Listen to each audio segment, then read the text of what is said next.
sure you heard of this issue of Merry Christmas. Did you hear it? You heard it. Oh, so people started saying, Mufti Menk said you shouldn't say Merry Christmas to the Christians. I'm sure you heard that.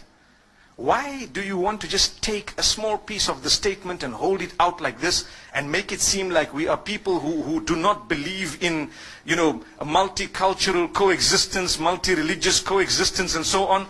Let me tell you, I was asked about it recently in Singapore. And the reason I'm making mention of this is to show you that, look, we're not stupid. But sometimes people who want to look at it based on how the media has portrayed it may come to a decision or a conclusion that is not enlightened. They haven't considered everything. So what happened? You see, I grew up in Zimbabwe. We interacted from a young age with the Hindus, the Christians, the Jews, those who are from the African traditional faiths and so on, and we got along. We mixed in the schools from a young age, and as I grew up, I went to a high school that was purely Christian Catholic. And that was the best option we actually had.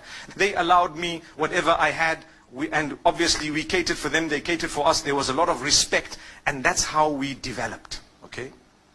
However, when it came to Christmas, there were so many Christians who didn't believe in it. They said, no ways, this is wrong. I recall a young boy, I even know his name, and he was with me. He didn't used to like to participate in religious studies because he belonged to a certain sect of Christianity. And he used to say, these guys don't know what they're talking about because X, Y, and Z, and he gave his reasons. That's not the topic today. But there are Christians who don't believe in Christmas. They don't participate in it. Is there anything wrong if they don't believe in Christmas, Christians? There's nothing wrong. They didn't participate in it. There's nothing wrong.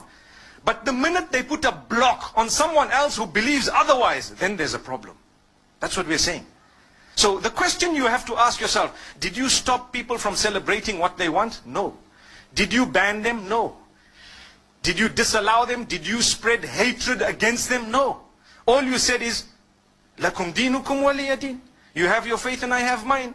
So as we grew up, there were a few Hindus who were with me at school. One of them used to eat beef. And I asked him, I said, how come you eat beef? Isn't this supposed to be one of the gods that you consider, a god with respect to them, with due respect to them? But he says, no, this is a special beef. I didn't understand that, but it was just that, okay, I'm not such a strict Hindu. That's what it meant. There were other Hindus who would tell him, listen, you are wrong. There were other Hindus who told him you are wrong. And there were other Hindus who tried to correct him. But he kept on eating it. And then, when it came to Eid al-Adha of the Muslimin, they would never congratulate us. Why? Because we are sacrificing or slaughtering their God, so to speak. We never ever felt bad.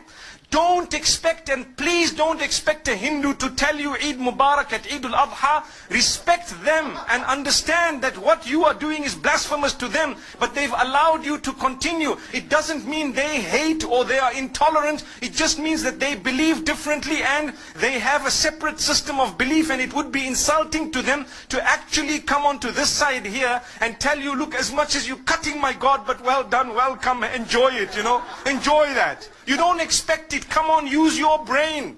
This is what tolerance and coexistence is all about. It's not about a statement. It's more about allowing them to believe what they have to, with respect in a way that you respect what they have as well. That's all it is. So what happened is, as time passed, it was amazing, because when it comes to the other faiths, we found the same. People didn't participate in some rituals of other faiths. That did not make them bigots. But they respected each other. There was a young man who became a Muslim from the Hindus. The day they were, when they die, what happens is they burn the body. They cremate that body. So this young man, his father had died, and they were cremating the body, and they asked him as the oldest son to actually light the fire. And he said, look, as much as you want me to do it, and that's my father, I'm sorry, it goes against my beliefs. And it caused a commotion until some of those who were wise, who knew, they said, look, that's the man's beliefs. Come on, leave him. Let the next son do it. How can you impose on him some... The idea is to coexist with your difference. That's what makes you a rainbow nation.